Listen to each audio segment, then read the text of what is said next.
Hello, everybody. It's your girl Pressure. I'm back with another video. This is going to be a review on season 2, episode 2 of P Valley, 7 Pounds of Pressure. Down in the valley where the girls get naked. Yeah.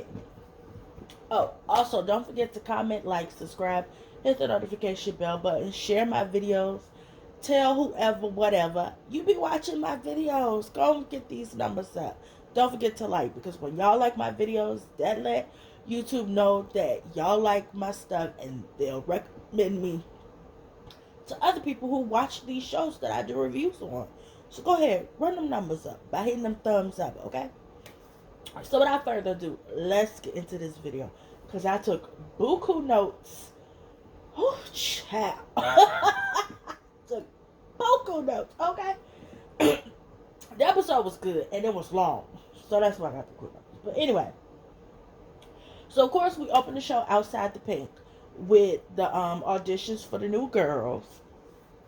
And we see Big L basically dressed like a pimp with his little purple pimp pad, his little cute little purple shirt to match or whatever, with his little pimp cane. And, you know, we see him walking up to the girls getting their names or whatever. And we see him go up to one of the girls, who we find out is named Roulette later, and tell her she need to apply to be a sweeper. And she basically cuts Big L ass out.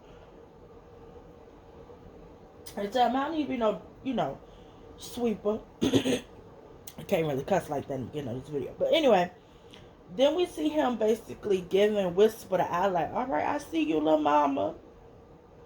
And then he spies Big Bone, played by Miracle Watts, who happens to be dating the actor Tyler LaPlay, who plays Diamond.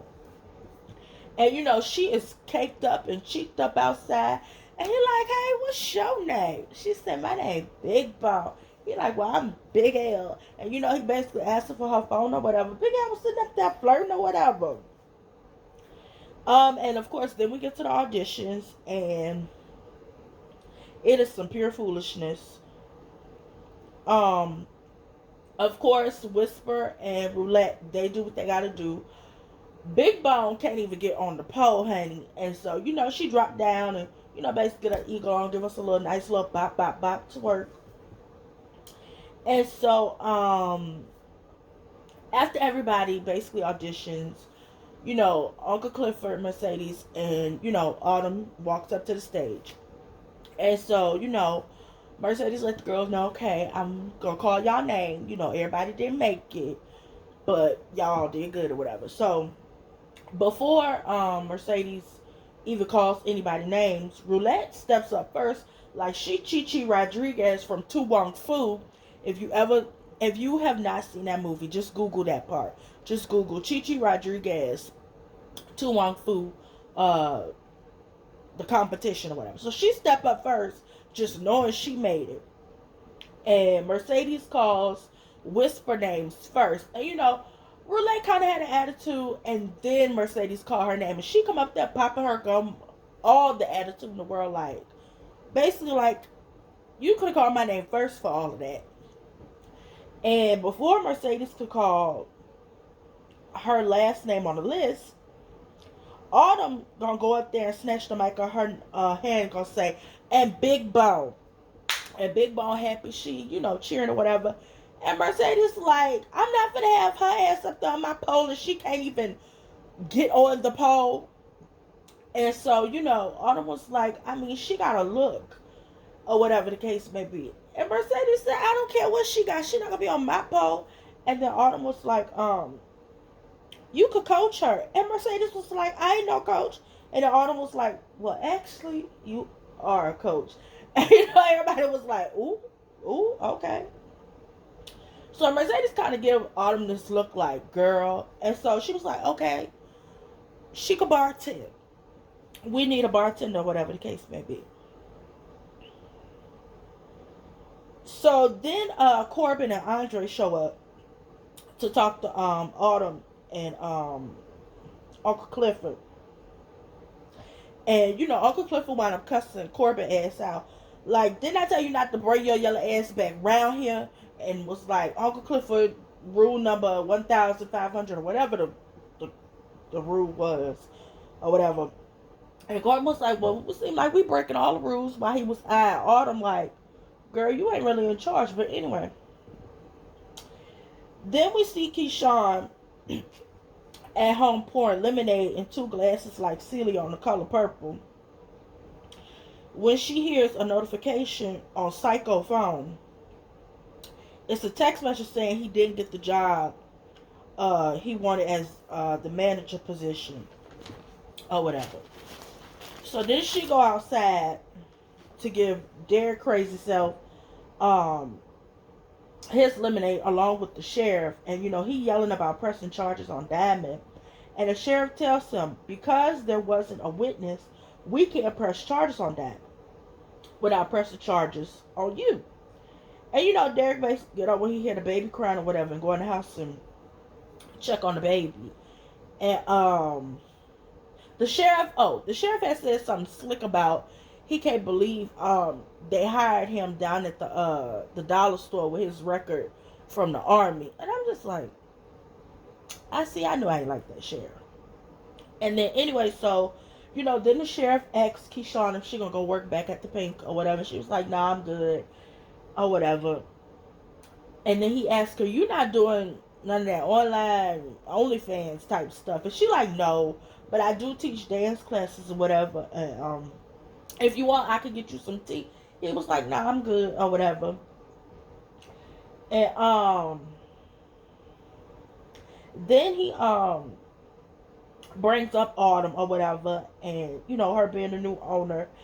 And then he Keyshawn rolls her eyes or whatever, like, yeah, she sure did come up or whatever. And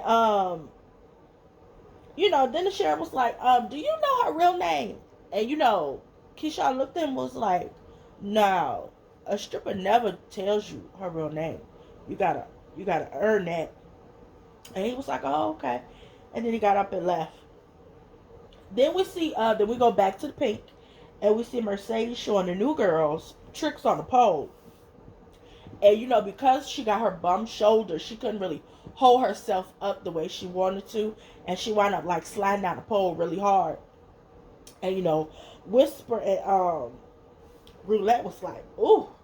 And so then Roulette gonna say, hey, Big Mom, you want me to slide to the store and get you some of that green rubber alcohol? And Mercedes was like, why don't y'all go and take a break or something?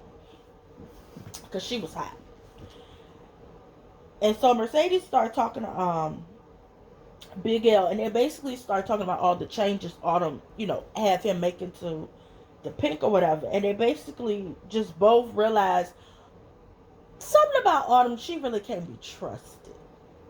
Got to keep that good eye on her. So then we go into the room where one of the little private, I guess, like sections where Autumn and we go into the room where Autumn had gave Andre his first lap dance with him and Corbin had like first talked or whatever about the casino deal. And Corbin basically offers them, I think, $1.5 million or whatever to buy the Pink. And Uncle Clifford and Autumn both was like, that's some small dick energy. And Corbin talks about how P-Valley ain't jumping no more because of Rona. And then Andre says that the offer is more than market value. And so Autumn like, there's market value and then there's worth. And the Pink demand makes her worth 10 mil. And then Corbin cuts her out like, bitch, you out your damn mind. 10 mil. And then Uncle Clifford checks him like, you taking shots at her for shaking her ass 5 months ago. And less than 5 years ago, you ain't have a pot to piss in. And then he responds, well, thank God for dead daddies. And then, Uncle Clifford checks him again like, and dead mayors too, because y'all think y'all slick now that, Tydell gone.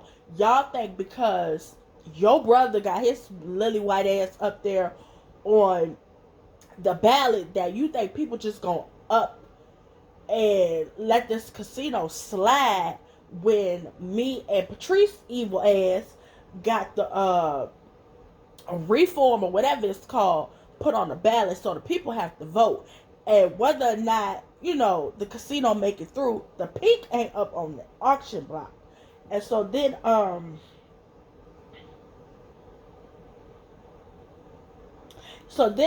Big L calls Uncle Clifford to let her know that the flyers for the grand opening arrived, and the date for it says Friday, which is the next day. And Uncle Clifford goes off, but not before Corbin says, "Oh, happy 40th birthday, Clifford." And Autumn was like, "Tomorrow your birthday." So then Autumn goes in the office to talk to Uncle Clifford. And she's like, "I don't care about it being on my birthday. The pink not ready to be open. Her legs to the public. That bitch need a douche bad, child. And we ain't got no DJ." And then Autumn was like, "Well, we could use Big L again." And Uncle Cliff was like, "Girl, I'd rather put my grandma blind ass up there." And so, they keep going off. And so then Autumn, says, if we don't open Friday, we gonna have to take Corbin up on his offer. And I know that's not what you want. You need to follow my lead. And then Uncle Clifford goes off like, "Ho, you might be the owner, but you ain't the boss. And you scammed your way on the top and recognize who got the most applause." Then, because Uncle Clifford was so pissed, she grabbed her stuff and said, "I'm too much of a cat to be fucked by a kitten," and storms off. And the Mercedes comes in with the fly like, "Who approved this shit?" And Uncle Clifford points at Autumn and says,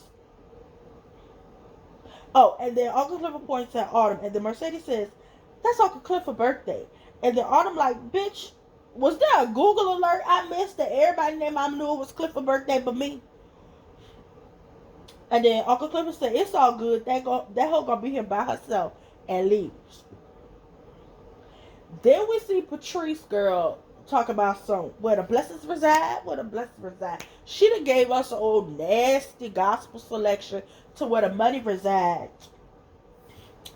And it's on the TV. And then we see Grandma Ernestine say before she turned the TV off, "How this hoe become a pastor?" And then Uncle Clifford walk in the house still mad, and Grandma said, "What this bitch do now?" And Uncle Clifford tells her how, pissed off that Autumn moved the grand opening to Friday. And Grandma said, "Why you just don't kill her ass?" And Clifford said, "She could burn that hoe down for all I care." And then the Grandma said, "Well, let's do something for your birthday then." And then, Uncle Clifford basically has a moment like, "I'm going to be 40. I'm staying here with my blind grandma." Well, she didn't say that. But she was like, "I'm going to be 40. I'm here with my grandma. And the bitch ain't had no dick in 5 months. Oh, And then grandma like, "Girl, try not having no dick for 15 years. So while, Clifford in the room having her moment, there's a knock on the door. And, grandma like, "Nigga, is you finished crying?" And she like, "I'll go to the goddamn door." So she opened the door. She like, "Who's smelling like a smoke out?" And then we hear Lil Murder start laughing. And say, "Miss Ernestine, how you been?" And she gets excited. "Oh, Lil Murder." If Grandma Ernestine was a little younger and could see, I think she'd fuck Lil Murder. I really do. I think she'd fuck Lil Murder.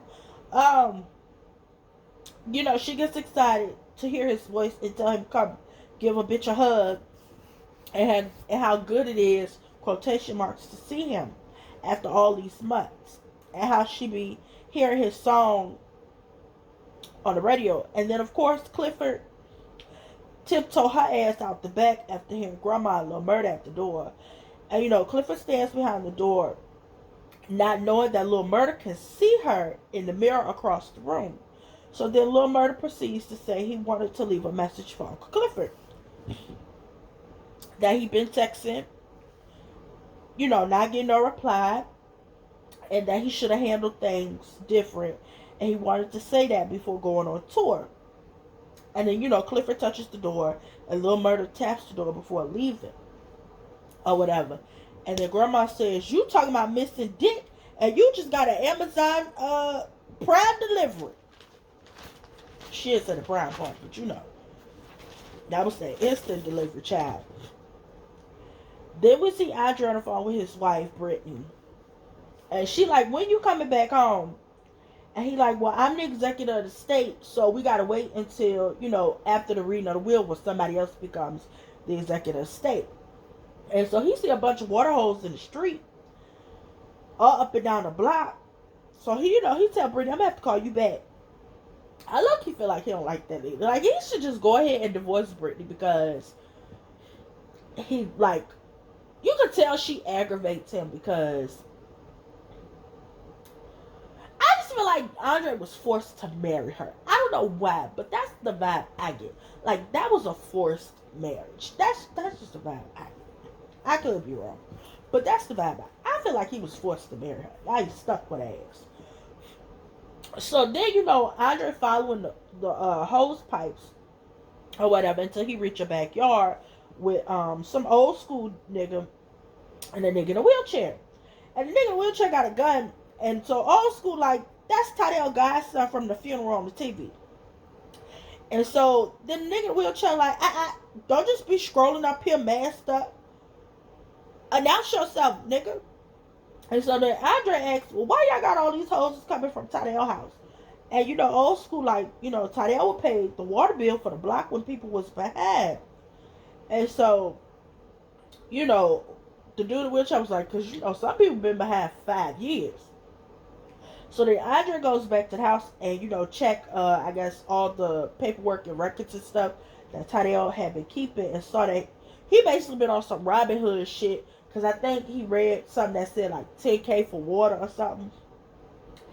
And so then he pops an old tape into, you know, the VCR. And, you know, it's the tape from when he was a kid. And we see Tadell checking, I think the man was his daddy who was videotaping for trying to downplay the fact that Andre wanted to be the president when he grew up. And so Tadell basically tells him he could be whatever he wants to be. Don't let nobody kill his dreams. Kind of like that scene from Pursuit of Happiness after Will Smith character kind of like was talking shit to Jaden's character. And then he let him know, fuck what anybody say, you could be and do whatever you want to do. So that's kind of what that was. Then we go back to Keyshawn's dysfunctional ass house. And her nutcase that found the diaper she put in the diaper genie and accuses her ass of going to see Diamond at the dollar store last Thursday at 12:24 p.m. And then, you know, she says, I saw him, but I just wanted a moon pie. Then he get to screaming like, don't fucking lie to me.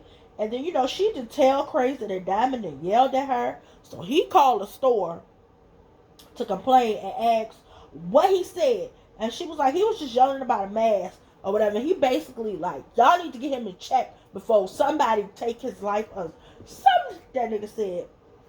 So, you know, Keyshawn just stared at him like, let me check this psycho real quick. So she was like, you know, Diamond set up that line about you calling him a gutter nigga. So Crazy sits there and lies in her face and says, Keyshawn, you know me. I wouldn't say nothing like that. So then Keyshawn bring it back around and she said, how you know I was at the dollar store? And he was like, the sheriff mentioned that Diamond worked there. And plus I get notification alerts on my phone about your location. Basically, bitch, I put 2 and 2 together and got that I was finna beat your ass up in there. That's basically what Cuckoo said to her. So, you know, then he goes off about, you know, her not doing the tour because she started talking about the tour. And he was like, you don't need to be going to no ghetto ass clubs because you can get shot before you catch COVID or whatever. And basically was telling her, girl, you can stay right here in this house in your own little room and your own little chair. That's the best place for you. Your own little room, your own little chair with your pole to spin around and around on while I can keep good eyes on you. And then she stand there crying, and she started talking about how she wants, to get them a dream house, all of this stuff. And he give her a hug or whatever, and just basically told her to invite the manager over to the house so they could talk. So then we see Murder and Wody, his manager, in the back of the hearse. I think that was the same hearse they used for Tadeo's funeral, because it was about that same color. I could be wrong, but I have to go back and watch episode 1 to make sure. And they riding down the road or whatever. So Lil Murder called Never Scared, like, yo, what you doing? We finna go on tour. And Never Scared, like, I'm in Atlanta making beats. And of course, the person you making beats for is Meg Thee Stallion. So she made like a quick little cameo. We didn't actually see her face. We just saw her hand and her voice. So we gonna see Meg further down in the season.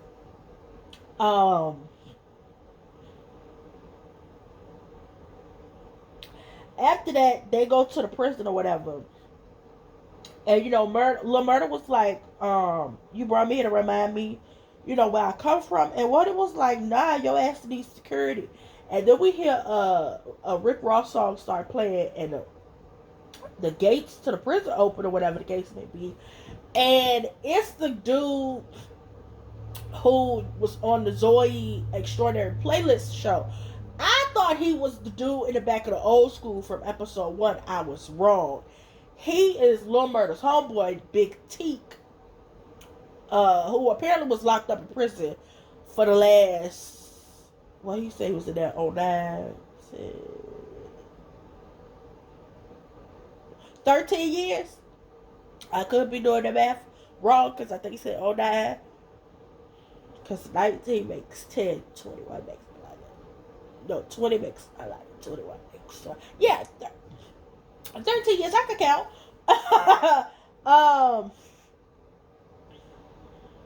Where was I at? And so, they basically dap each other up or whatever. And, they start talking shit to each other. And then, Teak, Big Teak, he asks Wody, like, why you in the Hurtville Hustlers colors? And, Wody, like, somebody gotta bury you niggas for all this criminal activity. And so they basically get in a hearse and they leave. So then we see, Rome talking to Keyshawn and her psycho about all her endorsement deals and stuff. And so, and how all her endorsement deals and stuff gonna help pay for, her rider. And basically she finna get the star treatment or whatever the case may be. And so Keyshawn like, okay, all that sound good or whatever, but is all of this shit coming out my cut? And Rome was like, yeah. She was like, okay, listen. If I'm not gonna be really making no money, I can stay home with my kids and my psycho, because he finna get him a manager job down here at wherever he was applying for the manager job but didn't get it. And that's when I peeped that Keyshawn sneaky. Because by her saying that and the look on Derek's face was the wheels turning. Like, she already knew what she was doing, right? Excuse me. She was like, if I could get him to feel guilty about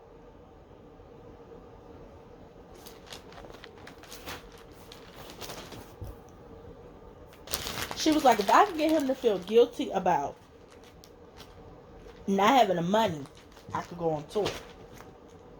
So Keyshawn smart. So she basically, tells Rome, yeah, no, I'm good. And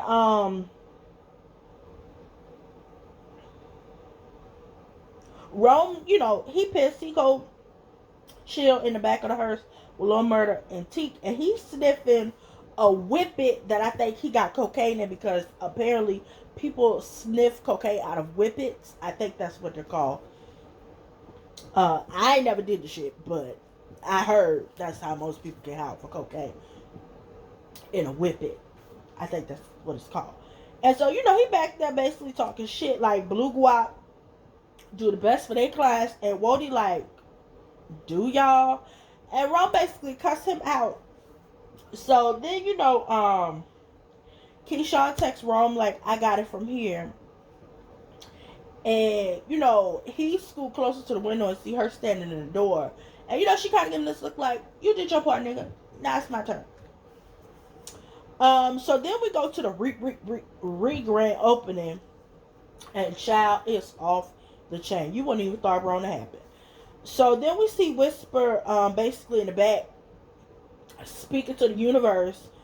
Because the heifer from the first episode, who didn't know who her baby daddy is asking the universe and the spirits if the one dude who think he is the daddy, if he is the daddy, and apparently the spirits told her no. So then, Mercedes tell Roulette and Whisper they need to basically do a run through before they go on stage or whatever. And so then we see Roulette then got Mercedes the green rubber alcohol and put it on her station, child. And Mercedes like, these little bitches. But she need that green rubber alcohol and it'll come in handy. So then we see, Uncle Clifford at the house looking all sad, checking her phone, getting her birthday wishes. And then she goes on social media and sees Lil Murda's tour announcement flyer. And start reminiscing about that dick. And then, we hear Grandma yelling for Clifford to take out the trash because apparently it smelled like a whole coochie after the first. Ooh, child. So then, Clifford just takes out the trash or whatever. And then we see a group of people in scream masks snatch her up and put her in the trunk. And, she's sitting there praying and calling on Jesus, telling all her secrets. And then we see it was her homegirls taking her to her birthday party that grandmother organized. And so, we see, what's that lady name? We see that Bennett lady who married to Niecy Nash. We see Darrell with a money reside guy. And some other people I didn't recognize. Or whatever the case may be. So, Uncle Clifford like, I know y'all didn't come snatch me out the house and my feet ashy. I look a mess. And, Niecy Dash's wife like, girl, grandmother got you right. So then we see Uncle Clifford basically got like 100-foot weave hanging down her back with her little crown on her head. Look, give it everything in that little silver outfit.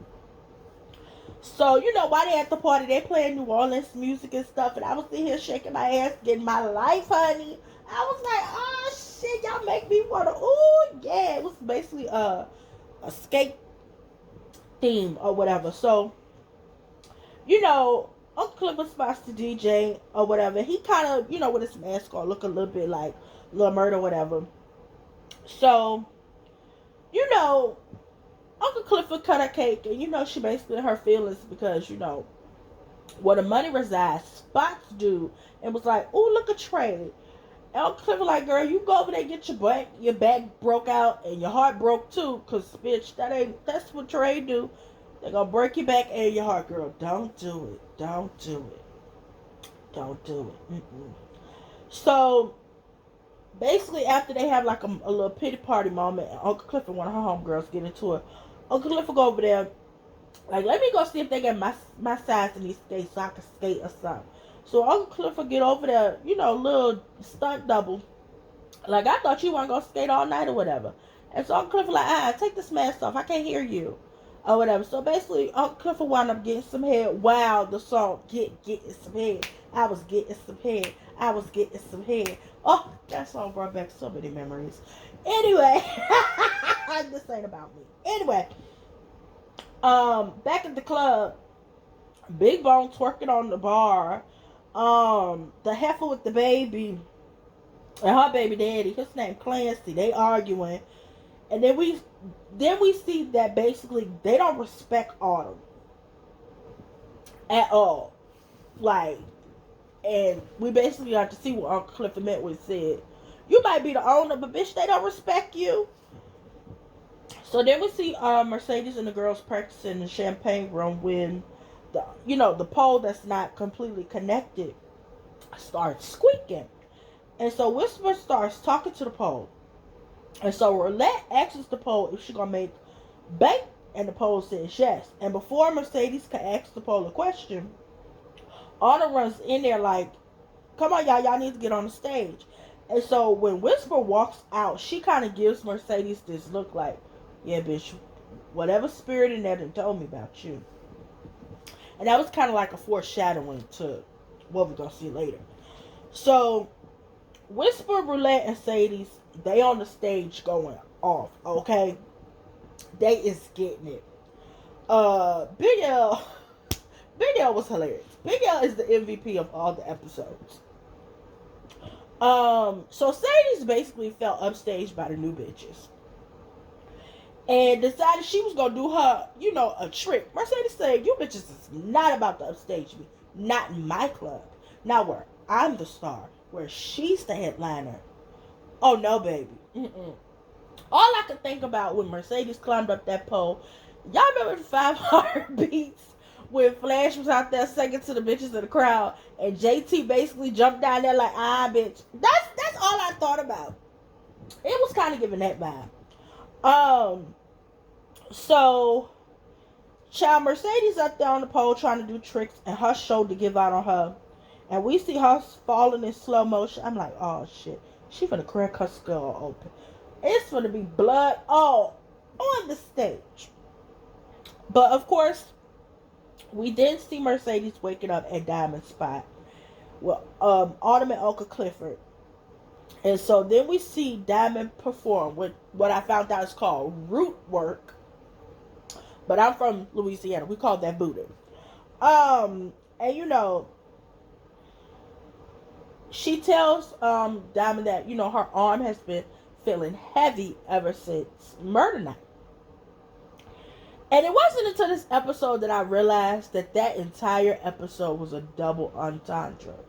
Because murder night, because it was about little murder, and murder night, because a murder actually happened. The fact that I just caught that when I was watching that episode, I was like, Katorial, yes, bitch. So basically, Diamond grabs him a crystal or whatever the case may be. He get the snapping all over her arm and stuff. And Shorty get the gasping and convulsing. And so basically after he catches whatever pressure or demon was in her arm, he places it on the scale and reveals that it was 7 pounds of pressure, which is how much you need to shoot a gun, which basically finally reveals that Mercedes was the one who killed Montavious. So, she basically started crying or whatever. She's upset. Autumn tried to, I guess console her, and she basically cussed her out like, bitch, it's all your fault. And, Uncle Clifford has to reassure her, you're not going to get in trouble. Everybody that knows about what happened is right here in this room. So then Autumn spots Montavious' ring and asks Diamond why he has it. That's evidence. And he says that's protecting him and her from, bad karma, since, him and Big L got rid of the body, but he was the last person to actually see the body. Like, Diamond is the only person who knows where Montavious' body is, or whatever the case may be. And so then Diamond opens the window and let the, the bad juju out. So then as they leave, and, Diamond outside smoking a cigarette, because child, they done worked his nerves bad. He had to perform root work voodoo. So then, Autumn asked him to come back to the Pink, and he like, I lost my job at the dollar store, but going back to the Pink, nah, I'm good. And so, she basically keeps like pursuing it, and Uncle Clifford tell her to get your ass on somewhere. And he tells Diamond like, we understand, we love you, you still family. So then, Mercedes stops and repeats what Montavious said to her in her nightmares, that Autumn dipped like a thief in the night with her daughter, and says, it took you a while to come back that night for me. So I'm going to need you to get your shit and go tonight. So then we see Kayshawn in her nutcase getting ready for bed. And, she started bringing up all the things, the kids need.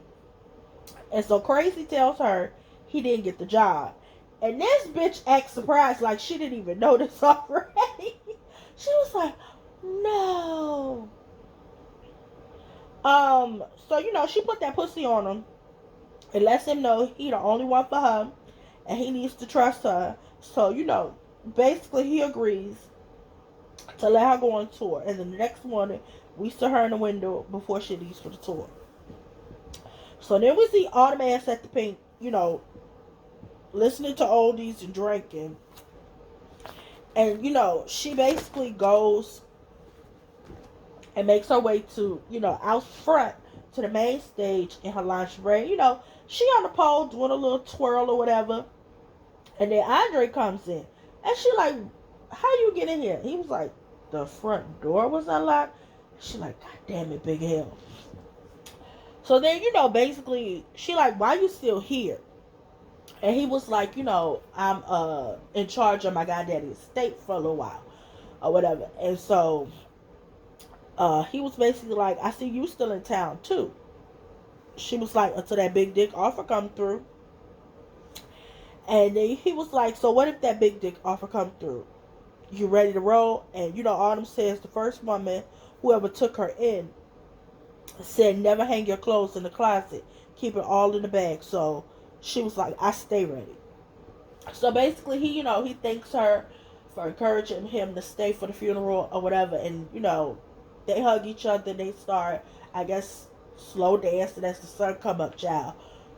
The sexual tension between Autumn and Andre is almost as close as the tension between Kate and Anthony from Bridgerton, child. Except, I feel like Andre and Autumn gonna fuck a little faster than Kate and Anthony did. And of course, then at the end of the episode, we see Lil Murda, Keyshawn, Big Teak, and Wody all in the hearse heading out for the Dirty Dozen tour. And I have to say, that look that Keyshawn gave when she took her mask off looking dead at the camera was everything. Because the smirk on her face, the look in her eyes, it said everything. Like, bitch, this is my time to shine. We finna stack this paper. And I'm getting away from this nutcase. I'm getting away from him. I'm getting away from him. I'm getting away from him. So that was episode 2 of P-Valley season 2. I have to say, this episode gave, I get this episode, what do I get this episode?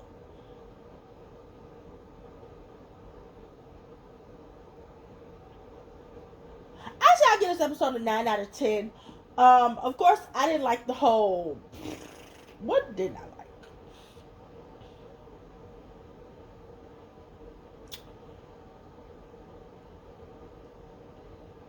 The fact that Autumn was left in charge of the girls. I didn't like that. Like, Uncle Clifford should have never left that half in charge of the girls. Oh, the slow-mo fall with Mercedes. I didn't care for that. Cause child had my heart racing. But other than that, it was a damn good episode. I can't wait for episode 3. Mercedes' daughter. We gonna see Terica. We're gonna see Terica. We ain't seen Terica in a minute. So we're gonna get to see Terica on the next episode. I definitely like this episode. I cannot wait to hear the music they got cooking. They was doing I think remixes or something to fit the show or whatever the case may be. But that's all. That's it, y'all. I'm gonna go ahead and edit this video and get it up to y'all. Don't forget to comment, like, subscribe, hit the notification bell button, share my videos. Tell somebody that you watch my videos. Tell them to watch my videos. Tell them that I'm hilarious. Tell them something good about me. Tell me something good. Okay? If you love me, share my shit. Anyway, y'all, I'm gone. Bye.